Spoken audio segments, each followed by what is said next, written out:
இவ்வளோ கன்சீலர் வந்து வெளியே வரக்கூடாது. எப்படி இருக்குது பாருங்கள், இந்த இடமே ஒரு மாதிரி ரொம்ப தனியாக தெரியுது இல்லையா? அப்படி வரக்கூடாது. என்னோட இன்னர் கார்னர் அந்த ஷார்ப் முடியுது பார்த்தீங்களா, அதோடு இப்படி முடித்து இந்த மாதிரி அதில் இப்படி கையை வச்சு அழுத்துனீங்கன்னா பாவம். இங்கே பாருங்க, இப்படி அவ்வளோதான். இங்கே உங்களோட ஃபிங்கர் பட்டால் போதும், அழுத்தி 1 இன்ச்சு கம்மி பண்ணிடக்கூடாது. இந்த மாதிரி பொறுமையாக அவுட்டர் டு இன்னர். கிட்டத்தட்ட ஓகே, நல்லா தான் இருக்குது. கொஞ்சம் வெளியே வந்திருக்குல்ல, அது மட்டும் வராமல் இருக்கணும்.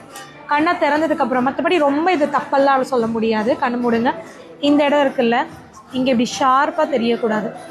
ஒரு ப்ரஷ்ஷை வச்சுட்டு இப்படியே சாஃப்டாக பிளெண்ட் பண்ணணும். நல்லா இருக்கு. ஓகே தான். கண்ணு மூடுறேன். நல்லா இருக்குது. இந்த இடம் மட்டும் நல்லா இப்படி வச்சுட்டு ஒரு ஃபினிஷிங் கொடுக்கணும் நம்ம.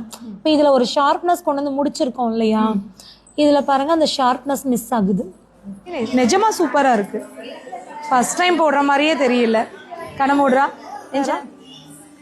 நல்லா அந்த கலர் பிளண்டிங் வந்து ரொம்ப நல்லா பண்ணியிருக்கீங்க. எங்கேயுமே தனியாக கோடு தெரியல.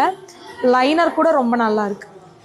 கன்சீலர் இவ்வளோ போட்டிங்கன்னா ஐ மேக்கப் வந்து ஒரு மாதிரி பேட்ச் ஆயிரும். சாஃப்ட் பண்ணிவிட்டு கொஞ்சம் ஐஷேடோ பேலட்டில் இருக்கிற அந்த பவுடர் ஷேடில் இருக்கிற லைட் ஷேடு எடுத்து இப்படி வச்சு லைட்டாக பவுடர் செட் பண்ணிவிட்டு அப்புறமேல் ஐஷேடோ எடுத்து போடாது. கீழே கண்ணுக்கு மேலெல்லாம் கன்சீலரை போடக்கூடாது. போட்டிங்கன்னா க்ரே ஆயிரும்ல, அது ரொம்ப அவங்களோட ஃபேர் ஷேடு இல்லை. ஸோ இது நம்ம கண்ணுக்கு ஐ பேஸாக மட்டும்தான் நம்ம யூஸ் பண்ணணும். இப்போ மேலே கீழெல்லாம் போடக்கூடாது. கரெக்டாக நிறைய போட்டாலும் ஐ மேக்கப் சொதப்பிடும், ஒரு மாதிரி பேட்ச் ஆயிரும்.